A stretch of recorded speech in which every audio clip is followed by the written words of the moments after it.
Yaris Hilton 2.0 is making progress. The intercooler is in position, and although it's not actually connected, all of the boost pipes are made, they're fabricated, and they're ready to be fitted. And in true Evil GT style, we have hit a bit of a complication. Our £130 turbo off eBay is a copy of a GT28 or a GTX28 turbo.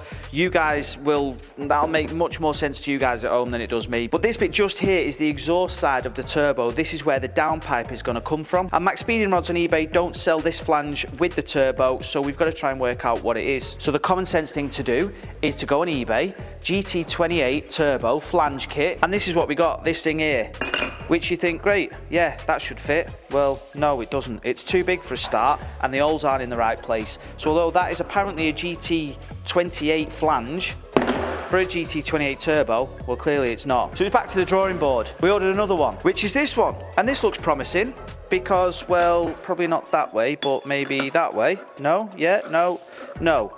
So this is another apparent GT28 flange that looks like it should fit, but, well, it doesn't. So if there's any turbo professionals in the comments, can you please enlighten us and tell us whether it's the turbo that's the problem, which chances are it could be for 130 quid, or it's the flanges that we're ordering. So whilst we mess about with that dilemma, we're going to sort out the oil feed instead. Lou has already connected up the oil feed that goes from the oil pressure sensor just there. So that stainless steel braided hose there is obviously the oil feed. That's going to go into the top of the turbo. We're going to fit the turbo now, see where we need to snip that so it's the right length. Get it all connected up. Job's a good one. Now, because Lou is forever the perfectionist, he's using AM fittings and not rubber hoses with Jubilee clips on. This is getting done properly, although he does definitely need some help with his flange. There is a slight complication, and that is that this is the cold side of the turbo, meaning that that intake needs to go up to the top of the engine, out for a cold air feed. The hot side of the turbo, which is on this side, doesn't line up with where the exhaust tunnel sort of thing comes through here. Now, we can't flip the turbo around because then we're just creating another problem with struggling to get cold air to it rather than the downpipe off the back of it, if that makes sense. The hot side of the turbo, which is just there, is obviously facing the driver's side wheel.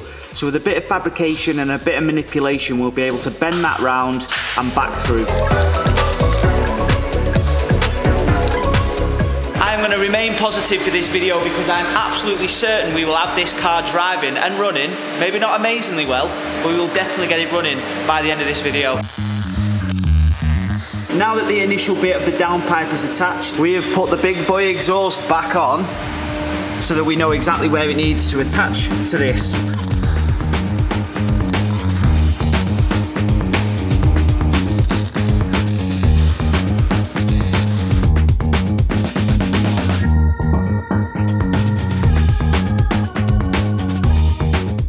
Turbo downpipe is officially finished and connected to the rest of the exhaust. As for the fabrication, that's all done and in place now. The next bit is to try and sort out the oil feed that goes into the side of the block.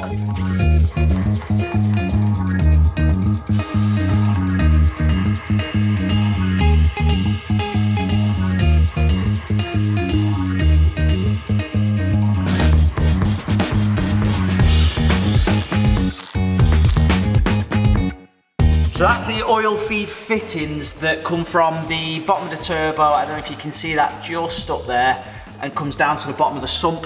Now we're going to let this sump sealant go off for 24 hours, come back to it tomorrow, fill it up with oil, and hopefully have it started. Whilst we let the sump set on the Yaris, this is a perfect opportunity to quickly remind you guys that our absolutely mint Mark II Focus RS is currently up on levelupgiveaways.co.uk. One of you lucky guys are going to win it for just £3.99. Competition closes on Sunday the 3rd of March 2024 at 10 PM. Go and grab your tickets now before it's too late. You're the one who said it was oil. I don't know what this is. Moment of truth. We're just going to run it without the injectors plugged in, just to try and get the oil through it first. You have a job to run it with the injectors on. No, I mean to get the oil through it, you dickhead. You just carry on with your Carlton.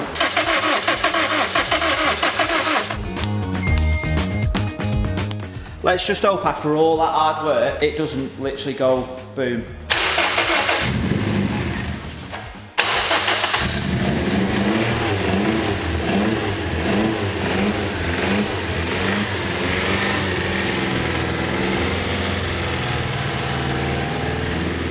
She runs, and you know what? I think she actually sounds a bit better as well.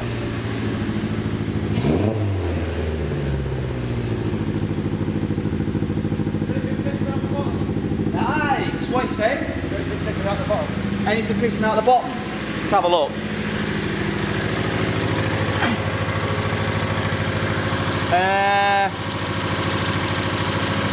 It looks pretty dry under there, I think. Yeah, it looks all right to me. There is a nut on the floor that I think was one that we probably lost to the subframe before. That's rattled its way out, but otherwise, she runs. All of the boost pipes and things are all connected up now, ready to go. It is just a case of getting the air intake sorted and obviously routing the battery correctly, but I think that is absolutely perfect. With a chop hole out the bonnet, we can only drive it then on dry days and not go through any puddles, but otherwise, I think that'd look pretty cool.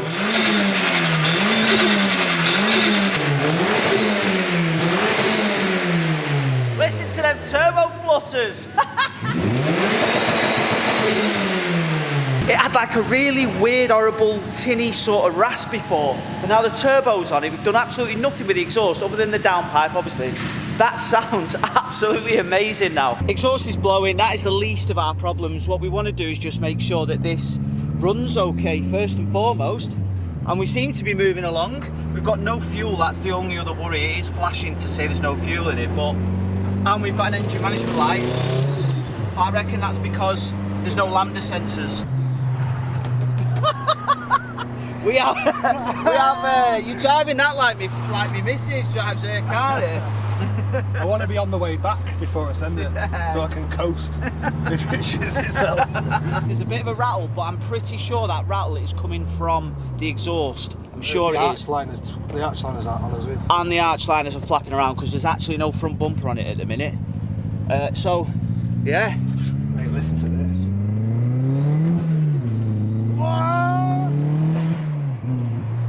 Was that dump valve whooshing noises? Hey, this is actually faster than it was when I first got in it because it was well slow before. Watch my knees, children.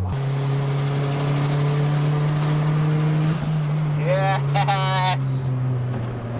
The little Yaris with its 130-pound turbo is, well, it's not quite done because I want it mapping and 200 horsepower, but let me get out, one sec. One sec.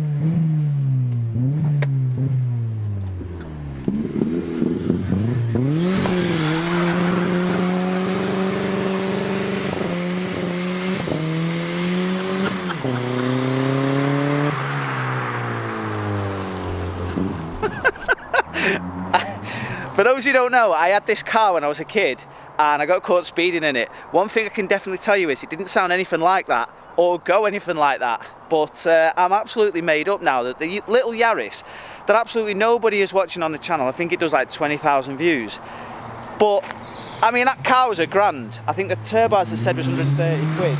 We nicked the intercooler off the Cupra and it looks that good.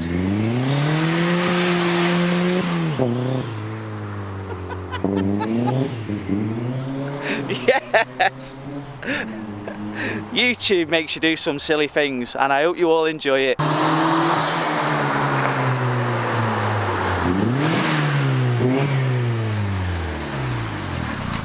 Yes! Oh, is it conked out? We out of fuel? Yeah. Go on quick. Get it right.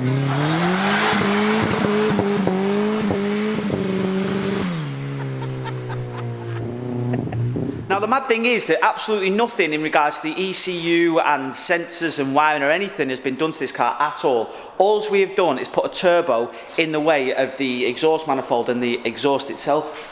And it's boosting. That is definitely faster than it was before we put the turbo on it. Without a doubt it is boosting. You can hear the whooshes and the turbo flutter and stuff anyway. So we know that it's definitely boosting. That's going to be even better once we've actually got some proper ECU on it that's controlling boost and whatever else. The best thing about it though, after all of this, I think, is the fact that the bumper just slides on, so nobody would ever know that we're driving around in a Turbo Yaris. Sounds mint and it pulls. It sounds mint. I tell you what the maddest thing about this was, right, so I started this project and I sort of fell out of love with it a little bit, even though this car, you know, is close to my heart because it was one of the first cars I ever owned. It was the car that I got caught speeding in and got banned. And it was like a bit of a throwaway project really. It was a bit of a, I'm not that bothered whether it does anything, and you know, you guys weren't watching it on YouTube and stuff like that. But now, it's put such a smile on my face to think that it's less than £2,000 that it's cost. Obviously, I've got free labour from Lou because he's a legend. But if you'd have taken it to a proper place, it would have cost you a lot more money. But the car was £1,000. Yeah, we've used bits that we had lying around. Yeah, we've used bits from the intake. But the intercooler, as I mentioned, is off the Cupra. The intake and other bits are off other cars. I think a bit of them were off the Cupra. But otherwise, it's absolutely mint now, and I'm willing it on. And I think, do you know what? I'm going to keep it. I'm going to keep it and see if I can daily it or something. I'm going to obviously see if we can get a proper ECU for it. I know somebody will be able to wire everything in for me to, you know, for all the boost and the sensors and all that kind of stuff. He can do all of that, Col. And yeah, I'm going to just see if we can keep it and have it so it's running mint. And who knows, what do you reckon? 200 horsepower, do you think we could see? Maybe. The turbo will make 200, I just don't know if the rods will hold. Yeah, I don't know whether the engine will hold 200 horsepower. But at least if we limit the torque, maybe. You know, if we go steady with the torque and don't go pushing torque too silly. The turbo should make power later on. It doesn't. It's not like a small turbo where you put your foot down, it comes on boost instant. It has got a little bit of laziness to it. And that will be better for the engine. Definitely, right. And also, the most important thing is, Turbo Jesus is no longer Turbo Jesus because he's had a trim, right? He's all streamlined now. But you've got a YouTube channel, haven't you? Sender, yeah. Sender. Yeah, I should be doing the video now. Yeah. I should be dropping a video now, but I'm here helping you. And it's called Sender. Sender. And that's all you need to search on YouTube to find it. I'll put the link to your YouTube channel in there anyway. Yeah. If you are into, what is it that your channel does? Car videos, talking about cars, tuning. Right, okay. From somebody who knows what they're talking about, not from somebody like me who talks absolute shite. But there are a lot of animations. Okay. A bit funny. Yeah. So what you're trying to say is it's better than my channel. Yeah. I'll put the link to Lou's YouTube channel in the description. We've got about 400 subs, trying to get to 1,000. So. Trying to get to 1,000 subscribers. You got 400 currently. 400. And you need 1,000 subscribers to be monetized, don't you? Paid, yeah. Right. So for anybody who's watching this channel, if you're watching the Yaris, you don't pay. you'd do me a massive favour, because he's going to send me an invoice otherwise. Yep. If you go and subscribe to Sender, to Lou's channel, I'll put the link in the description. That would be a massive help to me and Lou, and yeah, I'm sure you guys will enjoy it anyway. So there we go. If you've enjoyed today's video, I really appreciate you all watching. Thank you very much. Please do consider liking and subscribing if you haven't already, and sending it to your mates, because we can obviously do silly shit like this.